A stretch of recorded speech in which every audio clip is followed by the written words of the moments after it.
গতকালকে একটা টেলিভিশন চ্যানেলে লাইভ অনুষ্ঠানে আমাকে এক ভদ্রমহিলা ফোনে একটা প্রশ্ন করেছে। প্রশ্নটা শুনে আমি অবাক হয়ে গেছি এবং লাইভের মধ্যে আমি বললাম যে আপনার প্রশ্নের কি উত্তর দেবো, আমি তো এই প্রশ্ন নিয়ে আমি ভাবতে ভাবতে আমি শেষ হয়ে যাচ্ছি। ভদ্রমহিলা প্রশ্ন করে বলছেন যে আমার স্বামী আমাকে অনেক কষ্ট দেয়, অনেক আমার হক নষ্ট করে।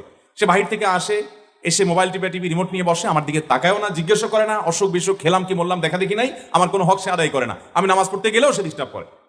শেষ পর্যন্ত আমার নামাজ যেতে অসুবিধা হয়, সে 2টা-3টা পর্যন্ত নানান গুনাহের কাজে লিপ্ত থাকে।